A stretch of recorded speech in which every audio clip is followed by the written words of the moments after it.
Yo yo yo! Salut les turfeuses, salut les turfeurs, bienvenue pour un nouveau pronostic de Benoît Requin. Merci pour vos likes, pour vos commentaires. N'hésitez pas à vous abonner pour recevoir tous mes pronostics tous les jours. Et pour accéder à tous mes tickets pour la course du Quintet, vous avez deux moyens. Par mon site internet Benoît Requin ou par le bouton rejoindre. Ok, place au pronostic du Quintet du lundi 27 septembre, direction Maucanchy pour le prix de la mairie de Maucanchy. Trop attelé, 2150 mètres, 16 partants, réunion 1, course 1, indice de confiance 2 sur 5.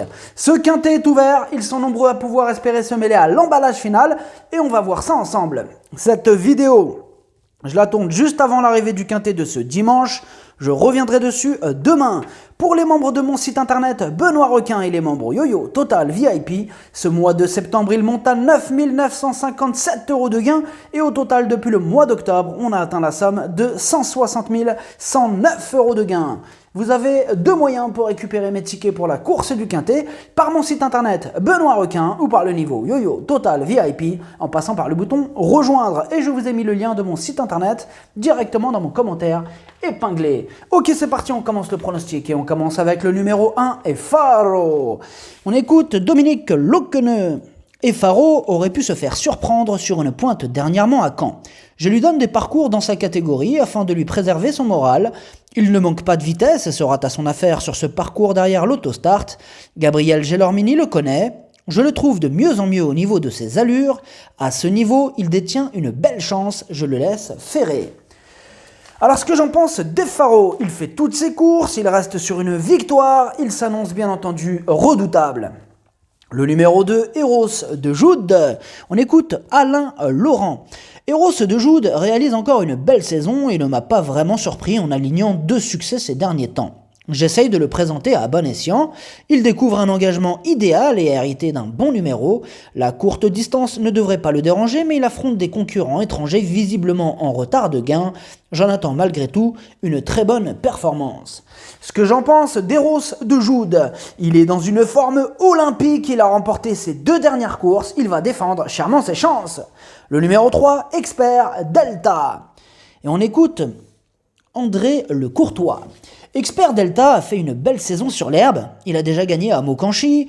Comme ce n'est pas un grand débouleur, il court caché, la courte distance ne le dérange pas. S'il dispose d'un bon déroulement de course, il va bien se comporter. Ce que j'en pense d'Expert Delta, il est régulier, il est bien placé en première ligne, il fait partie des nombreuses surprises possibles de ce Quintet ouvert. Le numéro 4, Eagle Pass.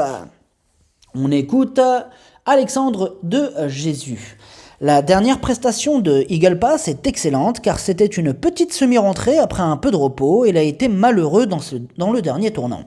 Là, il sera déféré des 4 pieds, la seule chose qui me fait peur, c'est qu'il court un peu rapproché.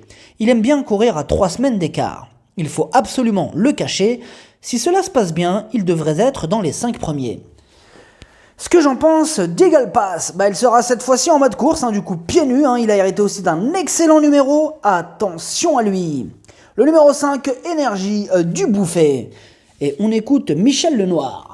Énergie du Bouffet a désormais plusieurs courses dans les jambes après avoir été arrêtée. Elle est au top et j'ai essayé de préparer au mieux cet objectif de longue date. Elle va se plaire sur ce parcours de vitesse. Elle sera cette fois déférée des 4 pieds. Je compte sur elle pour jouer les bons rôles de ce Quintet. Ce que j'en pense d'Énergie du Bouffet. Avec maintenant 4 courses dans les jambes, elle peut tenter de remettre les pendules à l'heure et on doit du coup lui accorder une note de méfiance. Le numéro 6, Espoir Kairi. On écoute Grégoire Houel. Espoir Kairi avait bien travaillé au premier semestre et a bénéficié d'un break de 3 semaines après Amiens. À Caen, sa course lui était nécessaire, d'autant qu'il était avec ses fers. Il s'élance en première ligne et sera pieds nus cette fois. Il n'est peut-être pas à 100%, mais suffisamment bien pour disputer les places. Il se plaît sur les grands anneaux et Maucanchy va lui aller. Alors, ce que j'en pense d'Espoir Kairi, il est sur la montante, c'est vrai, il sera aussi déféré des 4 pour l'occasion, et c'est encore une possibilité. Le numéro 7, Evan Paolo. On écoute Antoine Alain Barassin. La dernière fois, on avait laissé Evan Paolo un peu un peu trop décompressé et la piste n'était pas bonne. C'est pour ça que cela s'est mal passé. Là, il est bien, il n'est pas habitué à courir sur courte distance et derrière l'autostart. Il faut voir comment cela se passe, mais en valeur pure, il peut terminer dans les 5 premiers. Il ne sera que plaqué, mais a gagné ainsi l'automne dernier à Cabourg. Alors, ce que j'en pense d'Evan Paolo. Il a toujours terminé à l'arrivée sur cette piste de Mokanchi. Il reste certes sur un échec, mais il va tenter de se racheter. Le numéro 8, Elmer du Belvert. Et on écoute Nicolas Delamarre. Elmer du Belvert est très sérieux et combatif. De plus, il est un peu mieux corde à gauche. Il pourra aller devant si c'est possible sur cette courte distance et sera déféré des 4 pieds, ce qui ne lui est pas arrivé depuis assez longtemps sur le sable. Il y a de l'opposition, mais je compte sur lui pour une bonne performance. Alors ce que j'en pense d'Elmer du Belvert, sa régularité fait plaisir à voir, il fait toutes ses courses et il fera encore de son mieux pour obtenir le meilleur classement. Le numéro 9, Eros du Brice. Et on écoute Denis Torel. Eros du Brice a très bien couru en dernier lieu, mais en étant un peu plus froid que d'habitude. On va lui remettre les œillères descendantes, un artifice qui fonctionnait bien avant et qu'il n'a pas eu depuis longtemps.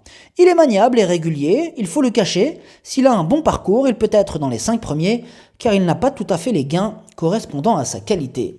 Alors ce que j'en pense d'Eros du Brice, ce quintet est ouvert, ils sont nombreux à pouvoir espérer terminer dans la bonne combinaison, la preuve avec lui qui reste sur 3 bonnes sorties, encore une possibilité. Le numéro 10, Common Hugo. On écoute Eric Hansen Bondo. Common Hugo n'a pas été en réussite au printemps à son arrivée en France, mais il a toujours laissé entrevoir de belles choses. Récemment, il a été plus heureux et a pu s'exprimer. Il était un peu loin dans le parcours le 11 septembre, mais il a bien sprinté. Il faudra de la réussite en seconde ligne, mais il peut gagner une course de ce niveau, il est de mieux en mieux. Alors ce que j'en pense de Common Hugo, il a dévoilé un gros potentiel, là il tourne autour du pot. Ce lundi, il est incontournable. Le numéro 11, Katie Wood. Et on écoute Jarmo Niskanen.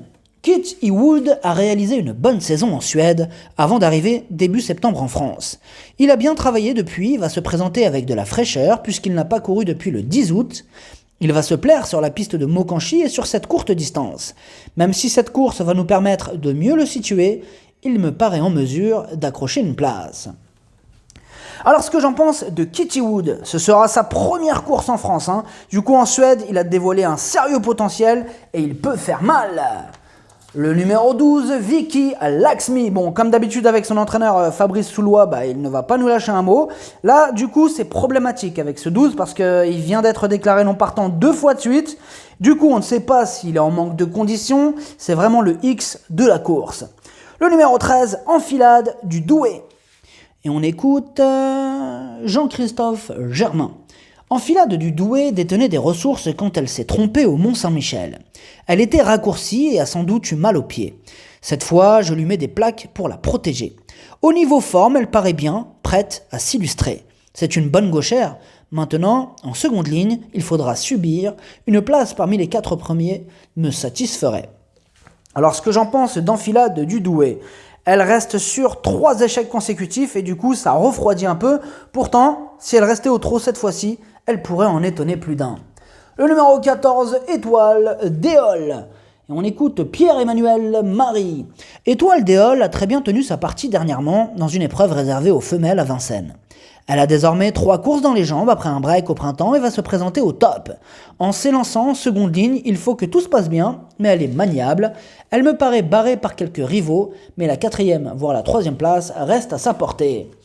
Ce que j'en pense d'Étoile Déol, ces 2 dernières courses sont bonnes et dans l'ensemble elle est plutôt régulière, elle va défendre charmant ses chances. Le numéro 15, Eureka Vry. Et on écoute Thomas Chalon. J'ai confié Eureka Vry à Éric Raffin cet été à Pornichet. C'était une course préparée. Il n'a pas manqué sa cible. Dernièrement, je n'ai pas assez avancé dans le parcours et il s'est trompé lors de l'accélération. Il n'est pas toujours évident. Il a peu d'expérience sur les tracés de vitesse. Il faudra de la réussite. Je veux le voir rester au trot, qu'il court proprement. Ce que j'en pense d'Eureka Vry, il enchaîne les échecs et du coup on a surtout besoin qu'il nous rassure. Le numéro 16, Extase du Bouffet. Et on écoute Jean-Paul Piton. Extase du Bouffet reste sur de belles performances tout en n'ayant pas toujours tout en n'ayant pas toujours pu pleinement s'exprimer. Elle n'est pas très maniable, mais fait moins de bêtises qu'avant. Quand elle est décidée et que cela se passe bien, elle peut faire de belles choses. Elle est en seconde ligne, mais avec un bon parcours, elle peut être dans les 5 premiers. Ce que j'en pense d'Extase Dubouffet, on ne peut pas dire qu'elle brille par sa régularité, et du coup, comme d'habitude, avec elle, ce sera surtout tout ou rien.